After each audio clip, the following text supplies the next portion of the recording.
Hello students, एक बार फिर से स्वागत है आप लोगों का मेरे यूट्यूब चैनल पर। और स्टूडेंट्स, हमने अपनी पिछली वीडियोस में चैप्टर नंबर 6 जो कि लाइन्स एंड एंगल्स है उसकी फर्स्ट और एक्सरसाइज के कुछ क्वेश्चंस किए थे हमने। तो अगर अभी तक आप लोगों ने वो वीडियो नहीं देखी है तो प्लीज़ आप उस वीडियो को पहले जाकर देखिए और उसके बाद ही आपको समझ में आएगा। अब आज के इस वीडियो में हम बात करने वाले हैं एक्सरसाइज नंबर 6.2 की। और एक्सरसाइज 6.2 से पढ़ने वाली कुछ बेसिक बातें मैं आपको बताने जा रहा हूँ। तो सबसे पहले हम बात करते हैं ट्रांसवर्सल लाइंस के बारे में। तो स्टूडेंट्स, अब हम सबसे पहले बात करते हैं ट्रांसवर्सल लाइंस की। तो देखिए, आप लोगों ने इंटरसेक्टिंग लाइंस के बारे में पढ़ा होगा कि जब भी कोई एक लाइन को कोई दूसरी लाइन इस तरह से काटती हुई जाए, इंटरसेक्ट करती हुई जाए, तो ये जो पेयर है स्टूडेंट, ये कहलाता है इंटरसेक्टिंग लाइंस का। लेकिन अगर हमारे पास दो पैरेलल लाइन है और इनको कोई भी एक सिंगल लाइन इंटरसेक्ट करती हुई जाए, तो अब ये इंटरसेक्टिंग लाइन नहीं कहलाएगी। इंटरसेक्टिंग लाइन कहलाती है जब वो एक ही लाइन को इंटरसेक्ट करे। बट जब वो दो पैरेलल लाइन को इंटरसेक्ट करेगी तो अब ये जो लाइन है, थोड़ी देर के लिए मैं इसको एल मान लेता हूं, ये होगी हमारी ट्रांसवर्सल लाइन। और जो दो पैरेलल लाइन है ये हम मान लेते हैं P Q and R S. तो स्टूडेंट्स, अब आप देख रहे होंगे कि जैसी ये इंटरसेक्टिंग लाइन जो है, जिसको हम ट्रांसवर्सल लाइन कहते हैं, ये जब दो पैरेलल लाइन को इंटरसेक्ट करती हुई जा रही है तो यहां पर 8 एंगल बनते हैं। टोटल कितने एंगल बनते हैं? 8। और मैं इनकी नंबरिंग कर दे रहा हूं। तो जरा थोड़ा सा स्टूडेंट नंबरिंग पे आप ध्यान देना, क्योंकि सारा खेल नंबरिंग का ही है। तो मैं इसको मान ले रहा हूं एंगल 1, देन इसको एंगल 2, इसको एंगल 3, इसको एंगल 4, देन 5। अब यहाँ ध्यान दीजिएगा स्टूडेंट, जब हमने यहाँ शुरुआत इस पोजीशन से की थी तो यहाँ भी शुरुआत इसी पोजीशन से करनी है। अगर आप इसको एंगल 1 मानते तो फिर एंगल 5 भी आपको यहीं से मानना चाहिए था। खैर, एंगल 1 हमने यहाँ से माना था तो ये हो गया एंगल 5, देन एंगल 6, फिर एंगल 7 एंड फिर एंगल 8। ये भी आपको जो साइकिल चलानी है वो उसी एंगल से चलानी है। मतलब हम लेफ्ट की तरफ आए तो यहाँ भी 5, 6, 7, 8, मतलब आपको इधर नहीं आना। तो स्टूडेंट, आपने देखा होगा कि हमारे पास 8 टोटल एंगल आ चुके हैं और अब इनमें कुछ रिलेशन होता है तो उनके बारे में मैं आपको बताने जाने वाला हूं। तो स्टूडेंट, जैसा आप देख सकते हैं कि यहां टोटल 8 एंगल्स हैं। तो सबसे पहले ध्यान दीजिए कि जितने भी ओड पोजीशन वाले एंगल्स हैं, जैसे एंगल 1, एंगल 3, एंगल 5 और एंगल 7, हमें सबको पता है ओड पोजीशन क्या होंगी। ओड का मतलब एक ऐसी पोजीशन पे angle which is not divisible by 2, जैसे एंगल 1, 3, 5, 7। ये सारे आपस में इक्वल होते हैं किसी न किसी प्रॉपर्टी के साथ। जैसे एंगल 1 इक्वल होगा एंगल 3 के, और ये आप सबको पता है कि क्यों होंगे इक्वल, क्योंकि ये दोनों आपस में वर्टिकली अपोजिट एंगल है। तो एंगल 1 किसके इक्वल हो जाएगा? एंगल 3 के। सेम इसी तरह जो एंगल 5 है ये इक्वल होगा एंगल 7 के। आप देख सकते हैं एंगल 5 और एंगल 7 ये दोनों भी एक दूसरे के वर्टिकली अपोजिट एंगल है। तो जैसे एंगल 1 और 3 आपस में इक्वल थे, similarly angle 5 and 7 will be also equals to each other. तो स्टूडेंट, ये जो दोनों एंगल हैं ये इक्वल होंगे because of vertically opposite angle. Same इसी तरह जो एंगल 1 है और एंगल 5 है ये दोनों भी आपस में इक्वल होंगे, और इनका जो रीजन होगा वो होगा कोरस्पॉन्डिंग एंगल्स। मैं फिर से रिपीट कर रहा हूं, कोरस्पॉन्डिंग एंगल। इनका मतलब समझिए जरा। देखो, हम कोरस्पॉन्डिंग किसे कहते हैं? कोरस्पॉन्डिंग का मतलब होता है सिमिलर पोजीशन। ध्यान दीजिए इस पे, सिमिलर पोजीशन। फॉर एग्जांपल, अगर कोई क्रिकेट मैच होता है तो क्रिकेट मैच शुरू होने से पहले दोनों टीमें ग्राउंड में खड़ी होती हैं। तो आप स्टूडेंट देखते हैं कि जब भी कंपैरिजन होता है तो एक कैप्टन के साथ हैंडशेक किया जाता है। इवन अगर आप न्यूज़ पे डिबेट देखते हैं कि कोई बड़ा मैच होने वाला है तो दो टीमों का आपस में कंपैरिजन किया जाता है, तो कैप्टन का कंपैरिजन कैप्टन से ही किया जाता है, क्योंकि वो एक दूसरे के क्या हुए? कोरस्पॉन्डिंग। सेम इसी तरह विकेट कीपर का कंपैरिजन भी विकेट कीपर के साथ ही किया जाता है। अगर कोई एक टीम में बैट्समैन है तो उसका कंपैरिजन दूसरी टीम के किसी बॉलर के साथ नहीं किया जाएगा, बैट्समैन के साथ ही किया जाएगा। तो क्यों? क्योंकि हम जब भी कंपैरिजन करते हैं तो वो करते हैं कोरस्पॉन्डिंग पोजीशंस का। सेम इसी तरह आप देख सकते हैं कि जो एंगल 1 का कॉर्नर है वो कुछ इस तरह का है। यहाँ पे हमारा एंगल 1 है। अगर हम इसकी स्नैप अलग से ले तो ये बैठ जाता है एंगल 1। और जब आप एंगल 5 को देखेंगे तो ये भी सेम उसी पोजीशन पे बैठा हुआ है एंगल 5। तो चूंकि आपने देखा कि जैसी पोजीशन पे एंगल 1 बैठा हुआ है सिमिलर उसी पोजीशन पे एंगल 5 भी है, तो एंगल 1 और 5 आपस में इक्वल होंगे बिकॉज ऑफ कोरस्पॉन्डिंग एंगल्स। ऐसी कंडीशन में हम इनको बोलेंगे कोरस्पॉन्डिंग एंगल्स। और चूंकि एंगल 5 ऑलरेडी एंगल 7 के इक्वल है, तो यही एंगल 1 एंगल 7 के इक्वल भी होगा। तो अब आपने स्टूडेंट देखा कि एंगल 1, एंगल 3, एंगल 5, एंगल 7, यानी कि ओड पोजीशन पे आने वाले सभी नंबर एक दूसरे के इक्वल है, वो चाहे वर्टिकली अपोजिट होने की वजह से इक्वल हो, चाहे कोरस्पॉन्डिंग एंगल की वजह से इक्वल हो। और इसी तरह जितने भी इवन पोजीशन पे आने वाले एंगल्स हैं वो भी एक दूसरे के इक्वल होंगे। For example angle 2, angle 4, angle 6 and angle 8 will be equals to each other. कैसे? तो देखिए एंगल 2 एंड 4 इक्वल होंगे क्योंकि ये एक दूसरे के वर्टिकली अपोजिट एंगल है। ऐसे ही एंगल 6 और 8 इक्वल होंगे क्योंकि ये भी एक दूसरे के वर्टिकली अपोजिट एंगल है। फिर एंगल 2 और एंगल 6, जैसे एंगल 1 और 5 एक दूसरे के कोरस्पॉन्डिंग पोजीशंस पे थे, सेम इसी तरह एंगल 2 और एंगल 6 ये भी कोरस्पॉन्डिंग एंगल्स हैं, तो एंगल 2 और 6 भी इक्वल होगा। और 6 चूंकि 8 के इक्वल है तो एंगल 2, 4, 6, 8 ये भी आपस में इक्वल होंगे सेम इसी रीजन से। तो स्टूडेंट आपने देखा कि सारे ओड पोजीशन पे आने वाले एंगल आपस में इक्वल होंगे, सारे इवन पोजीशन पे आने वाले एंगल आपस में इक्वल होंगे। और उसके अलावा एक और प्रॉपर्टी हमारे पास बच जाती है और वो ये कि जितने भी ओड और इवन, ध्यान दीजिए स्टूडेंट कि जब भी आप किसी ऐसे एंगल को लेंगे जो ओड पोजीशन पे है और उसके साथ प्लस करेंगे एक ऐसे एंगल को जो इवन पोजीशन पे है, तो उनका सम हमेशा 180 डिग्री के इक्वल होगा। अब उनमें से चाहे कोई 50 हो, एक दूसरा 130 हो, एक 100 हो, दूसरा 80 हो, बट दोनों का सम आएगा 180 ही। मैं फिर से रिपीट कर रहा हूं, जब भी हम किसी ओड पोजीशन वाले एंगल और इवन पोजीशन वाले एंगल्स का सम करेंगे तो उनका सम हमेशा 180 डिग्री ही बैठना है। तो हम कह सकते हैं कि एंगल 1 और 2 इनका सम आपस में 180 डिग्री बैठेगा। आप देख भी सकते हैं क्योंकि ये लीनियर पेयर भी है। और चूंकि एंगल 2 एंगल 4 के इक्वल है तो सिमिलरली एंगल 1 प्लस एंगल 4 ये भी 180 डिग्री के इक्वल होगा क्योंकि एंगल 2 और 4 है तो इक्वल ही एक दूसरे के। इसी तरह अगर आप देखें तो एंगल 3 और 4 का सम भी 180 डिग्री होगा क्योंकि ये भी लीनियर पेयर है। तो इसी तरह से एक एक करके सभी एंगल्स का सम 180 डिग्री होता है। और उसके अलावा एक प्रॉपर्टी मैं आपको और बता दूं कि जब भी Z की कोई फिगर बनती है जैसे ये, तो जो इस पोजीशन पे एंगल होगा और जो इस पोजीशन पे एंगल होगा, ये दोनों एंगल आपस में वैल्यू वाइज इक्वल होंगे। मतलब अगर यहां 30 डिग्री का एंगल बन रहा होगा तो यहां भी 30 डिग्री का ही एंगल बनेगा।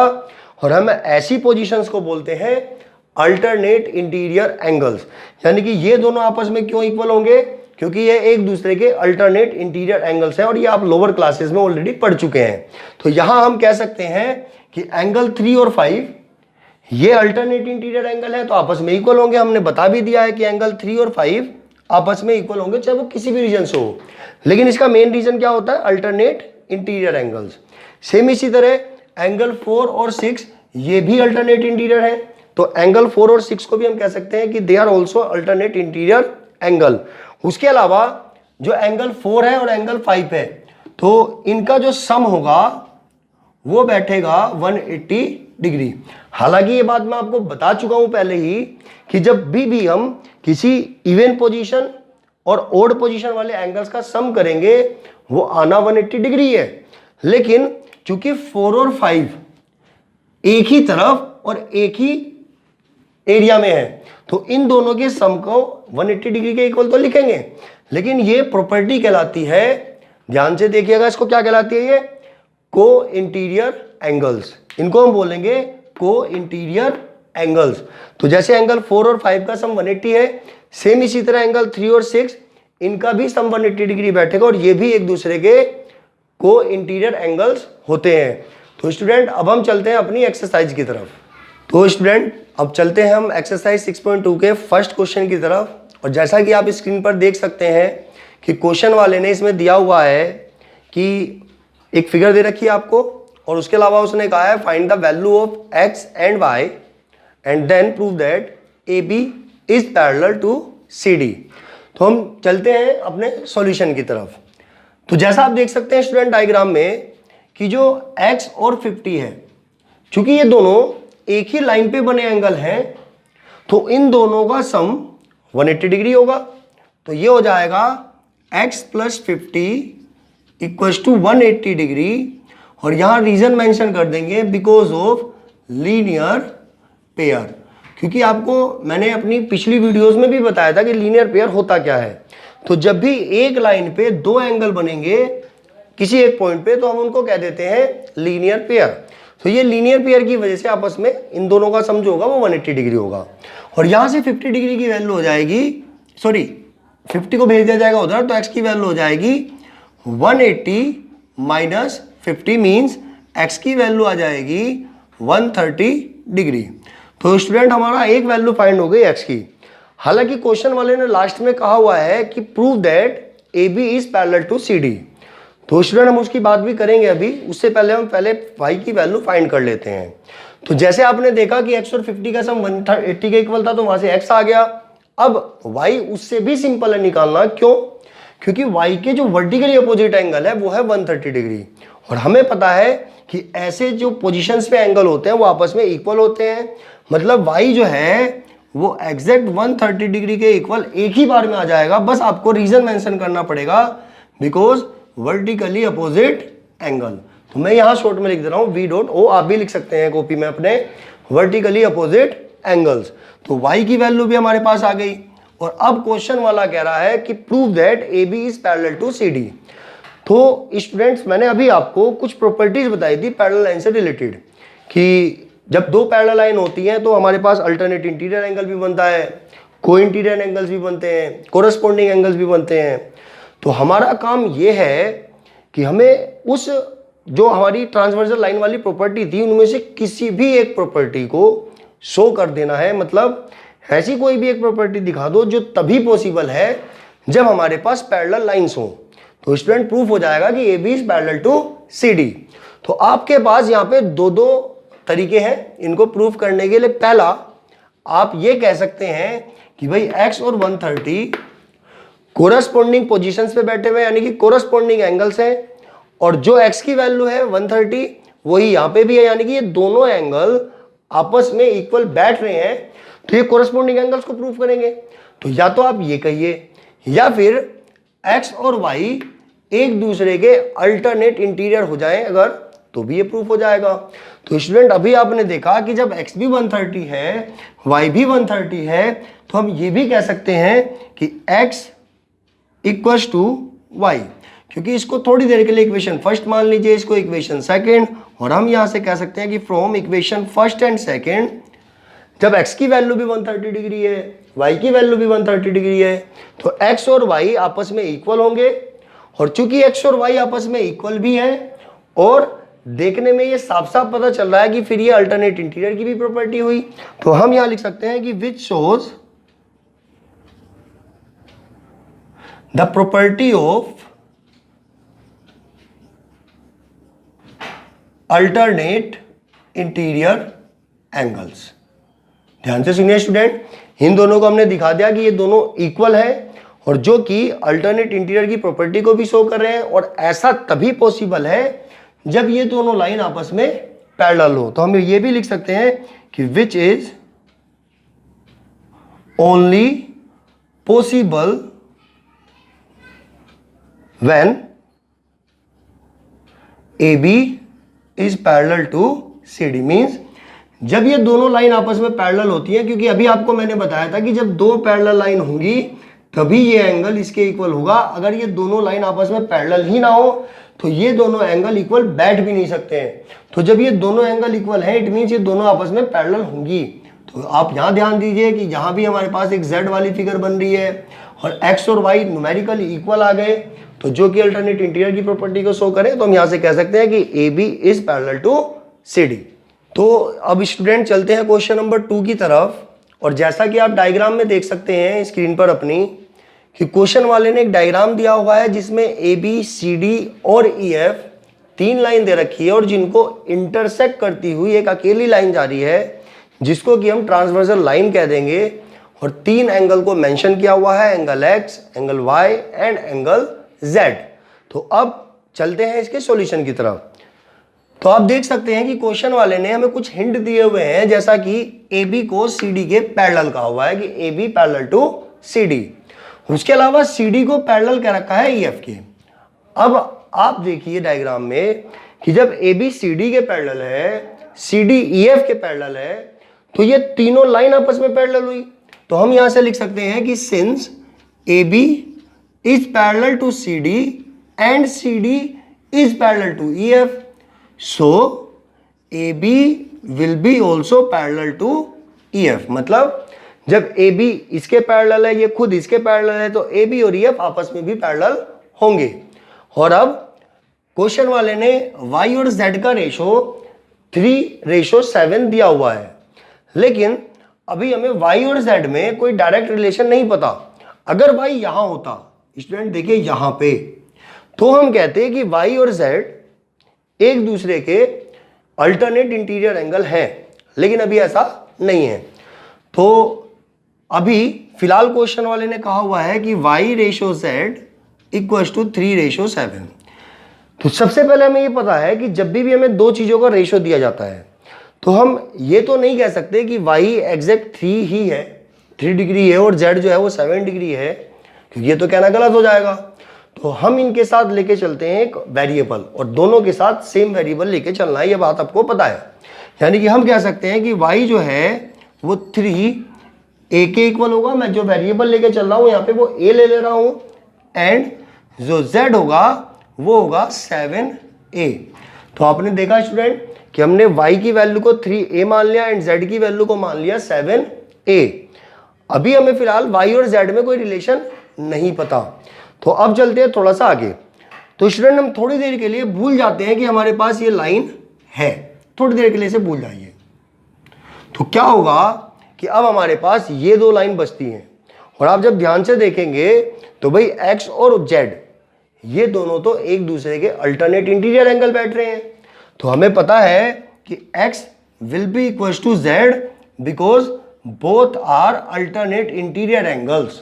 यानी कि x और z एक दूसरे के इक्वल होंगे, क्योंकि z वाली फिगर बन रही है, ये और ये दोनों लाइन पैरेलल हैं, तो x और z वैल्यू वाइज इक्वल होंगे।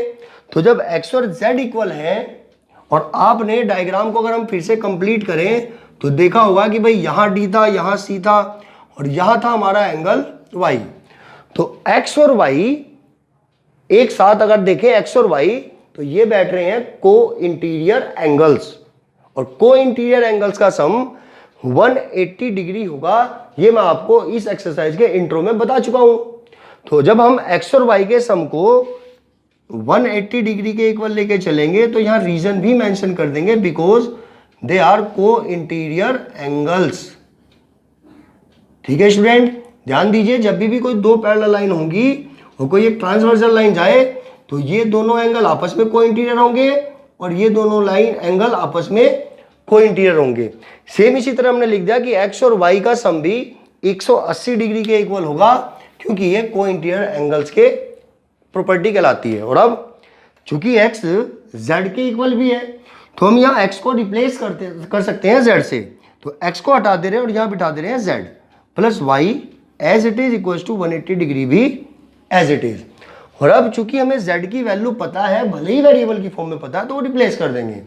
तो z है 7a के इक्वल, तो यहाँ z की जगह रिप्लेस कर देंगे 7a प्लस जो y है वो है 3a, तो यहाँ y की जगह रिप्लेस कर देंगे 3a, और ये सारी वैल्यू चल रही है 180 डिग्री के इक्वल। और चूंकि ये भी a वेरिएबल के साथ है, ये भी a वेरिएबल के साथ है, तो ये दोनों ऐड हो जाएंगे। तो 7a प्लस 3a ये हो जाने वाला है 10a।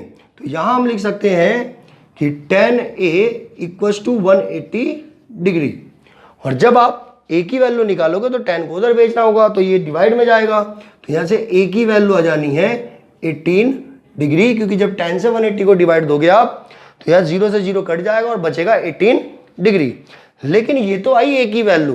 क्वेश्चन वाले ने कहा था find the value of x, और हमें पता है जो एक्स भाई साहब है वो जेड के इक्वल है, और जो जेड भाई साहब है वो 7a के इक्वल थे। तो यानी कि जो x है वो भी किसके इक्वल होगा, 7a के। और चूंकि हम a की वैल्यू फाइंड कर चुके तो अब यहाँ वैल्यू रिप्लेस कर दीजिए। तो जो x है वो आ जाने वाला है 7 इंटू, और a की वैल्यू आई है 18। और अब आप इनकी मल्टीप्लाई कर लीजिए, मल्टीप्लाई करके जो आंसर आएगा वो हमारा होगा इसका आंसर। तो 7 8 जा 56, कैरी 5, 7 1 जा 7 और 5 12, यानी कि हम कह सकते हैं कि x की वैल्यू है 126 डिग्री। तो आप देख सकते हैं स्टूडेंट इसका सॉल्यूशन।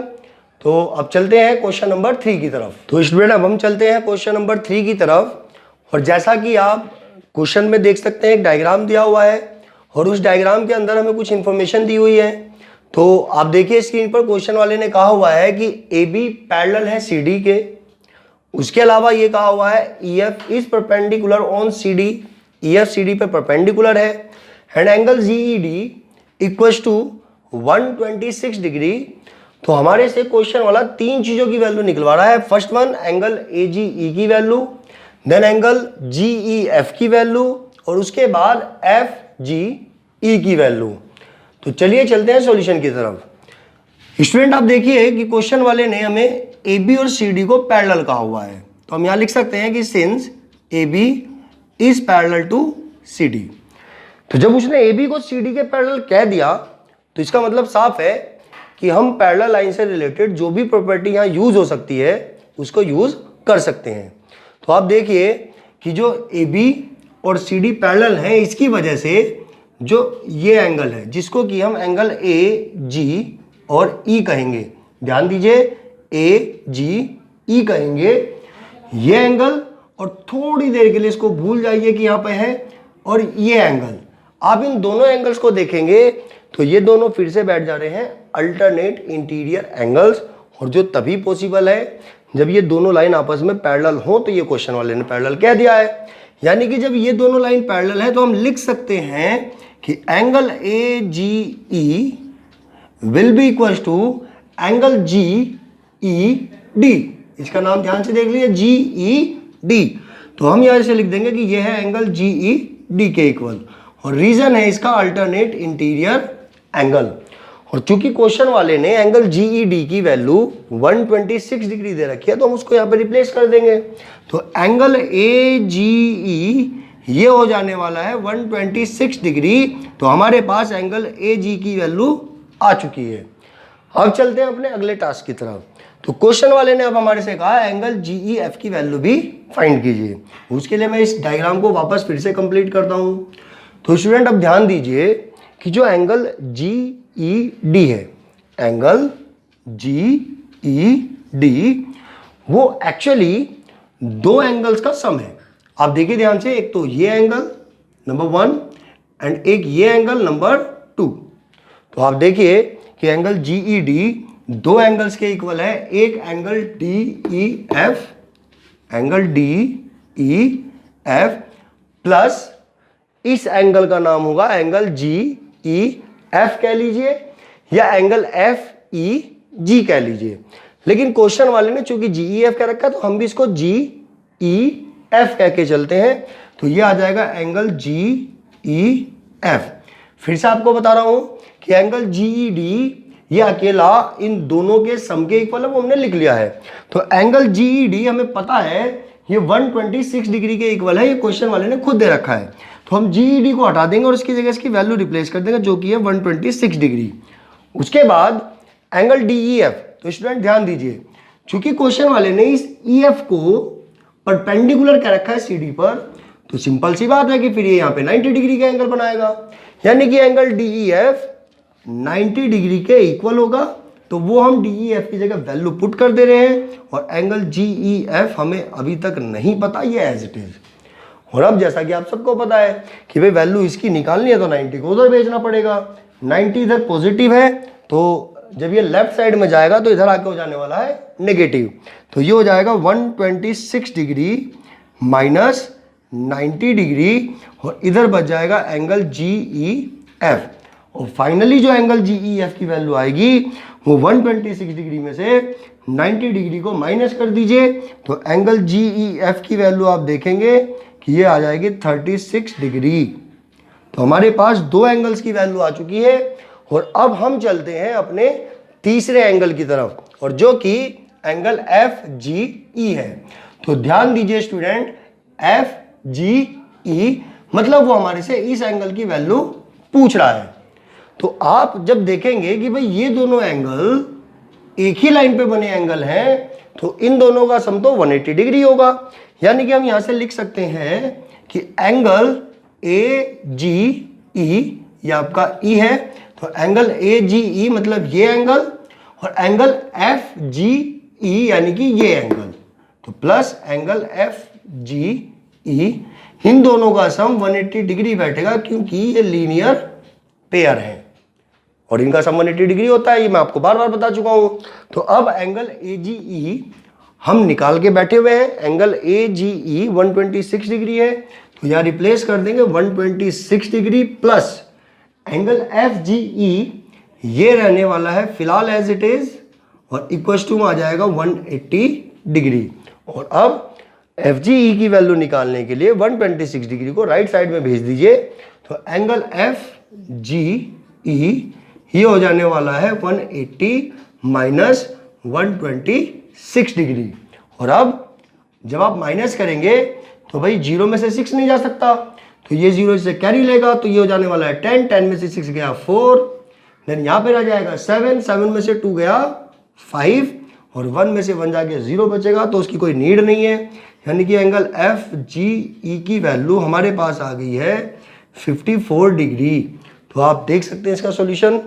और अगर आपको इस क्वेश्चन में कुछ भी प्रॉब्लम आती है तो आप मुझे कमेंट सेक्शन में बताइएगा जरूर।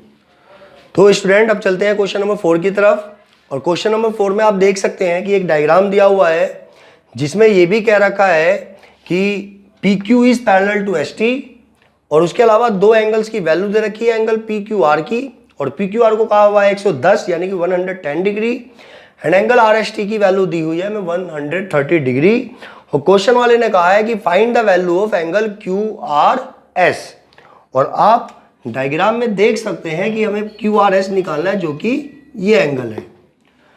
तो स्टूडेंट ध्यान दीजिएगा कि इस क्वेश्चन को करने के लिए हमें थोड़ी सी एक्स्ट्रा कंस्ट्रक्शन करनी पड़ेगी, क्योंकि जब आप क्वेश्चन को देखेंगे तो अभी हमें ये निकलता हुआ दिख ही नहीं रहा है। यानी कि हम 110 और इसके साथ कोई मेल नहीं बिठा सकते कि इनमें क्या आपस में रिलेशन है। 130 डिग्री और इसके साथ भी कोई रिलेशन नहीं बैठा सकते। तो हमें यहाँ से एक एक्स्ट्रा काम करना पड़ेगा, और वो ये कि यहाँ से एक एक्स्ट्रा लाइन ड्रॉ करनी होगी।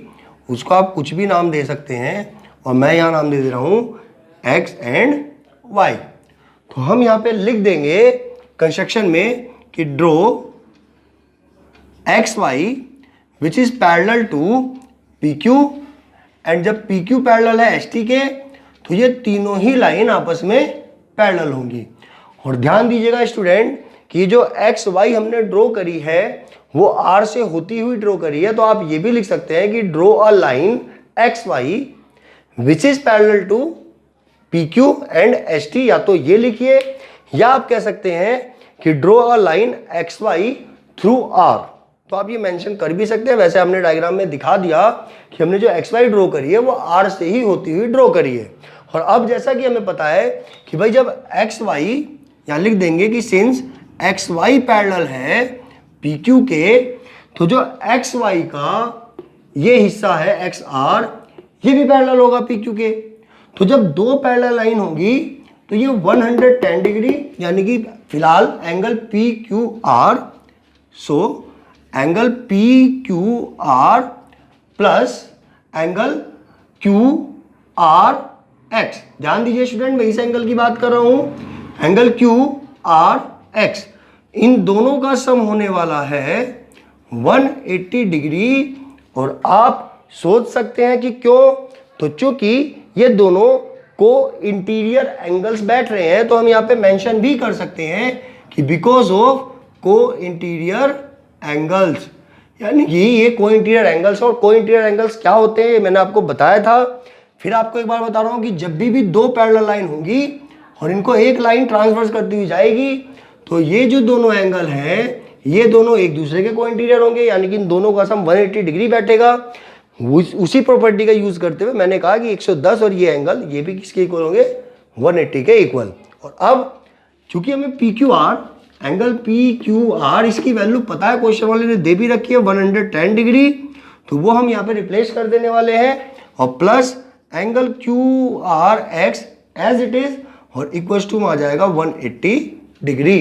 तो आपने देखा कि हमने ये 110 इसको रिप्लेस किया और आप सबको पता है कि 110 को भेज देंगे राइट साइड में, तो एंगल क्यू आर एक्स की वैल्यू आ जानी है 180 डिग्री माइनस 110 और एंगल क्यू आर एक्स की जो वैल्यू आएगी वो आएगी 70 डिग्री। तो ये तो आई क्यू आर एक्स की वैल्यू, इसे क्यू आर एक्स कहिए या एक्स आर क्यू कहिए। और अब चलते हैं आगे। तो ये जो एक्स वाई है ये इस एच टी के भी पैरेलल है, यानी कि ये एंगल और ये एंगल ये दोनों भी कोइंटीरियर बैठेंगे। तो अब यहां पे लिख देते हैं कि since H T is also parallel to X Y therefore angle T S R, मैं इसका फिलहाल नाम लिख रहा हूं टी एस आर, तो angle T S R plus angle S R Y, angle S R Y इन दोनों का भी सम 180 बैठेगा। और रीजन सेम है because of co interior angles.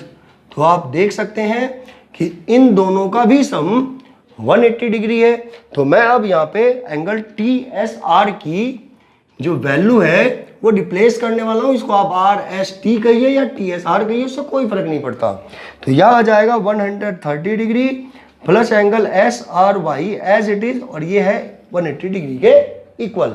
और अब आप 130 को राइट साइड में भेजिए तो एंगल एस आर वाई की वैल्यू आ जानी है 180 डिग्री माइनस 130 डिग्री और जो कि हो जाएगा 50 डिग्री। तो यानी कि एंगल एस आर वाई की वैल्यू आ गई 50 डिग्री।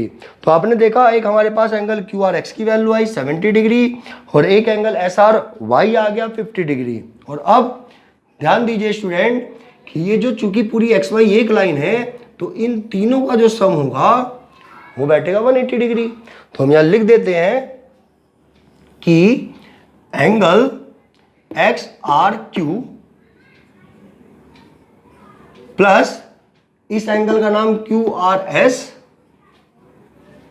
और प्लस इस एंगल का नाम एस आर वाई।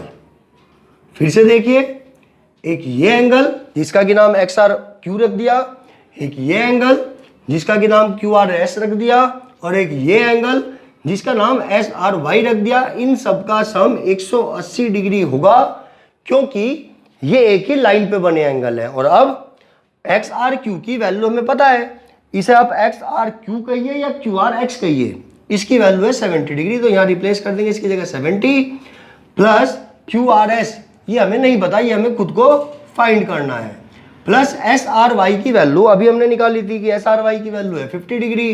तो यहाँ इसको रिप्लेस कर देंगे और ये सारी वैल्यू चल रही है 180 डिग्री के इक्वल। और अब 70 और 50 ये दोनों आपस में ऐड हो जाने वाले हैं और ये आने वाला है 120 डिग्री। तो angle Q R S as it is और जो 70 और 50 हैं ये ऐड होके हो जाएंगे 120 डिग्री और ये सारी वैल्यू चल रही है 180 डिग्री के इक्वल। और अब हम 120 डिग्री को राइट साइड में भेजेंगे तो angle Q R S equal to हो जाएगा 180 माइनस 120 डिग्री। क्योंकि ये इधर प्लस का है तो राइट साइड में जाने के बाद माइनस का हो जाएगा। तो एंगल क्यू आर एस की वैल्यू आ जाएगी स्टूडेंट 60 डिग्री। तो आप देख सकते हैं इस क्वेश्चन का सॉल्यूशन और जो भी आपको प्रॉब्लम आए आप वो कमेंट सेक्शन में बता सकते हैं। तो स्टूडेंट अब हम चलते हैं क्वेश्चन नंबर 5 की तरफ और जो कि इस एक्सरसाइज का सेकेंड लास्ट क्वेश्चन भी है। तो आप क्वेश्चन नंबर 5 में भी देख सकते हैं कि उसने फिर से एक डायग्राम दिया हुआ है और साथ में कुछ इंफॉर्मेशन भी दे रखी है। सबसे पहले क्वेश्चन वाले ने कहा हुआ है कि A B is parallel to C D, यानी कि ए बी और सी डी आपस में पैरेलल है। तो जब पैरेलल है तो हम पैरेलल लाइन की कई सारी प्रॉपर्टीज जो होती है उनमें से जो भी यहाँ यूज होती होगी उसको यूज कर सकते हैं। उसके अलावा क्वेश्चन वाले ने एंगल ए पी क्यू, यानी कि ये एंगल ए पी क्यू, इसकी वैल्यू 50 डिग्री दी हुई है और एंगल पी आर डी इसकी वैल्यू क्वेश्चन वाले ने 127 डिग्री दी हुई है और क्वेश्चन वाला x और y की वैल्यू हमारे से फाइंड करने को कह रहा है। तो चलते हैं स्टूडेंट सॉल्यूशन की तरफ। सबसे पहले यहाँ रीजन लिख देंगे कि since AB is parallel to CD, जैसा कि क्वेश्चन वाले ने कह रखा है कि AB CD के पैरेलल है, तो क्वेश्चन वाले ने AB को CD के पैरेलल कह रखा है, तो हम यहाँ से लिख सकते हैं कि एंगल AP और Q, angle APQ will be equal to angle PQR। अभी मैं फिलहाल इनके नाम लिख रहा हूं स्टूडेंट, दोबारा देख लीजिए, एंगल APQ और एंगल PQR, ये दोनों चूंकि Z वाली फिगर बना रहे हैं, एक इस पोजीशन पे एक इस पोजीशन पे, और ये मैंने आपको बताया है कि ये दोनों एंगल इक्वल होंगे due to alternate interior angles, इसलिए हमने यहाँ पे लिख दिया कि angle APQ equal to angle PQR। तो अब आप देखेंगे कि एंगल APQ की वैल्यू तो है 50 डिग्री और एंगल PQR की वैल्यू है x, तो हम कह सकते हैं कि जो x की वैल्यू है वो तो आ गई 50 डिग्री।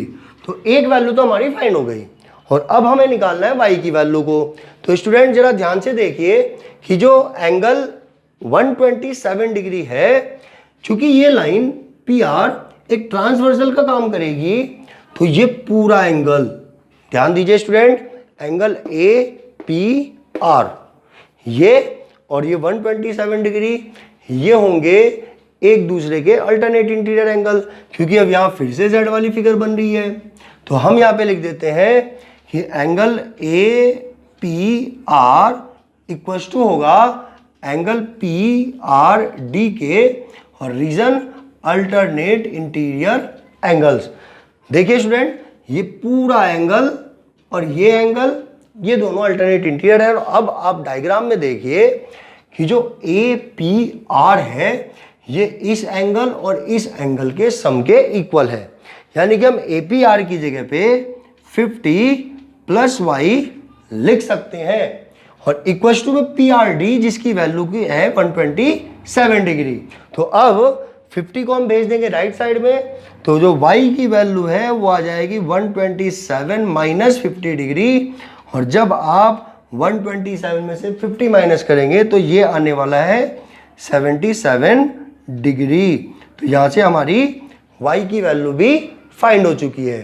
तो अब हम चलते हैं क्वेश्चन नंबर लास्ट और क्वेश्चन नंबर 6 की तरफ।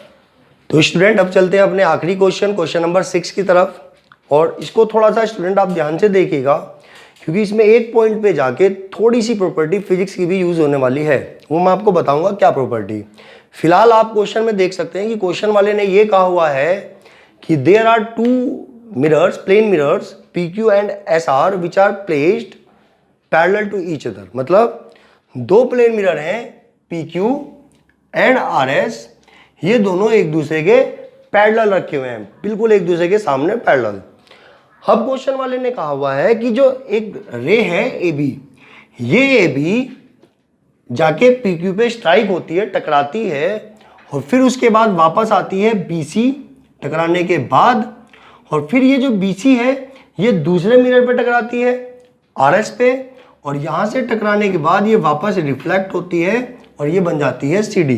तो यानी कि हमारे पास एक रे डाली AB, वो मिरर पे टकराई, टकराने के बाद रिफ्लेक्शन के बाद वो दोबारा गई और फिर दूसरे मिरर पे टकराई और वहाँ फिर से रिफ्लेक्शन हुआ और ये बन जाती है CD। और क्वेश्चन वाले ने हमारे से ये कहा हुआ है कि PQRS के पैरेलल है, लेकिन AB को CD के पैरेलल क्वेश्चन वाला हमारे से कह रहा है कि भाई दिखाओ, prove that AB is parallel to CD। तो स्टूडेंट जब हमें AB को CD के पैरेलल दिखाना है तो हमारा काम हो जाता है कि हम पैरेलल लाइन की जितनी भी प्रॉपर्टीज होती हैं उनमें से किसी भी एक प्रॉपर्टी को दिखा दें और AB पैरेलल हो जाएगा CD के। तो चलिए चलते हैं अपने सॉल्यूशन की तरफ। तो स्टूडेंट यहाँ ध्यान से देखिए, थोड़ा सा हमें अपनी तरफ से कंस्ट्रक्शन करना पड़ेगा, और चूंकि हमें पता है कि जब भी कोई रे ऑफ लाइट किसी प्लेन मिरर पे टकराती है, तो सपोज ये रे टकराई, तो टकराने के बाद जब वो वापस जाती है तो यहाँ से हम मान लेते हैं अपनी तरफ से नॉर्मल। तो वही काम मैं यहाँ भी करने वाला हूँ, मैं यहाँ से B से एक 90 डिग्री का एंगल बना के रे ड्रॉ कर रहा हूँ जो कि एक नॉर्मल का काम करेगी, और इसको मैं कह दे रहा हूँ BX। सेम इसी तरह जो रे है वो वापस यहाँ भी आके टकरा रही है, तो एक नॉर्मल वहां पे भी लेना पड़ेगा। तो मैं यहां से भी एक पैरेलल लाइन यानी कि परपेंडिकुलर लाइन ड्रॉ कर देता हूं सी वाई। तो ध्यान से देखिए स्टूडेंट्स, हमने यहाँ पे कंस्ट्रक्शन में क्या कर दिया, हमने ड्रॉ कर दिया बी एक्स, ठीक है। और चूंकि ये नॉर्मल का काम करेगी तो यहां लिख सकते हैं विच इज नॉर्मल, और नॉर्मल का मतलब होता है 90 डिग्री का एंगल बनाकर जाने वाली रे। सेम इसी तरह also draw C Y which is also normal but at different point, मतलब ये भी नॉर्मल है लेकिन किसी दूसरे पोजीशन पे, किसी दूसरे पॉइंट पे। और अब स्टूडेंट हमने एक बात पढ़ रखी है लॉ ऑफ रिफ्लेक्शन फिजिक्स में, और जिसमें हमें ये बताया जाता है कि जब भी कोई रे किसी प्लेन मिरर पे आके इंसिडेंट होगी तो यहाँ जो एंगल आई होता है और यहाँ एंगल आर, मतलब angle of incidence and angle of reflection, ये दोनों एक दूसरे के इक्वल होते हैं। तो अगर मैं यहाँ पे एंगल x मानता हूं तो यहाँ भी एंगल x मानना पड़ेगा।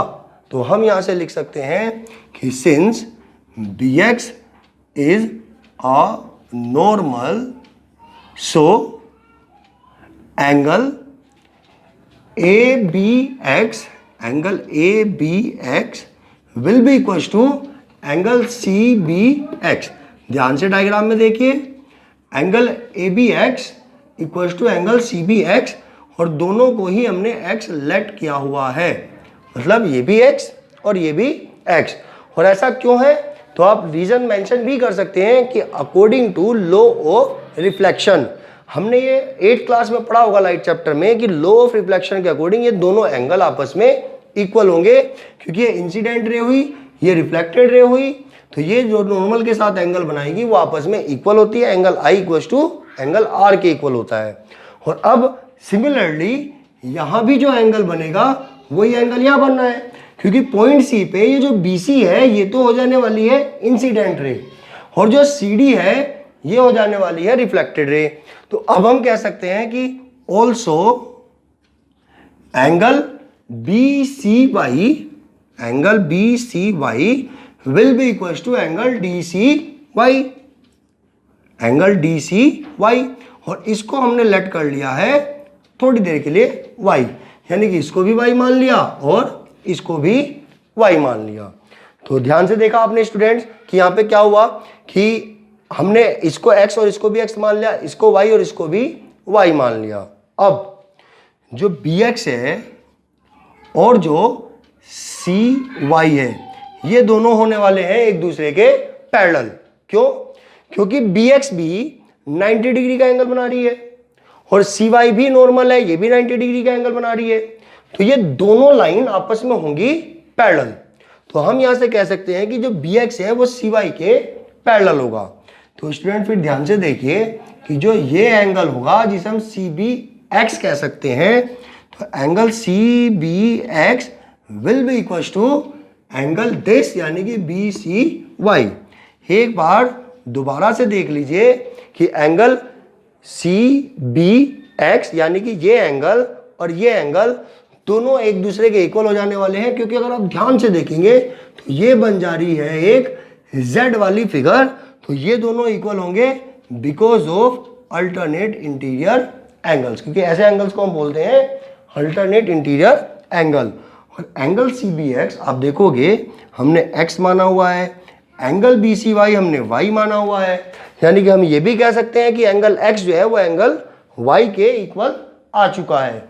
और अब मैं दोनों साइड 2 से मल्टीप्लाई कर दे रहा हूं, और ये हम कर सकते हैं, लेकिन ध्यान रखना जो काम आप LHS में करेंगे वही काम आपको RHS में भी करना होता है।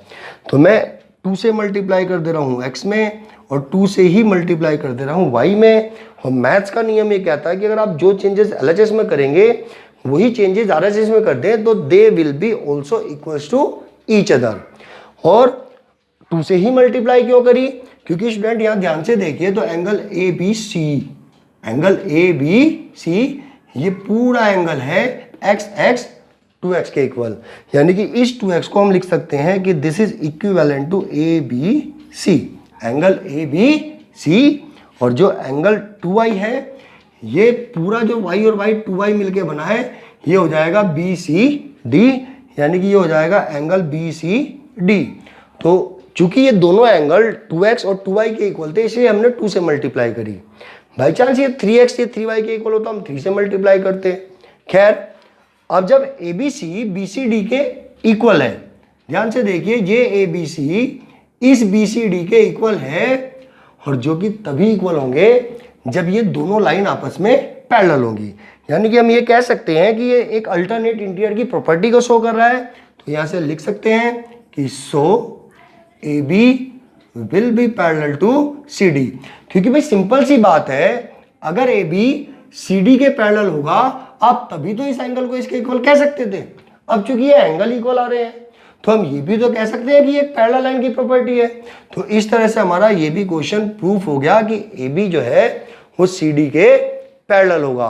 तो स्टूडेंट्स, आपने 6 के 6 क्वेश्चंस का सॉल्यूशन देखा इस वीडियो में, और आप लोगों से मेरी एक रिक्वेस्ट है कि प्लीज आप लोगों को जो भी क्वेश्चन में प्रॉब्लम आती है आप उसको कमेंट सेक्शन में जरूर बताइएगा। मैं उसको कोशिश करूंगा कि आपको सोल्व करके और उसको बताया भी जाए। Thank you.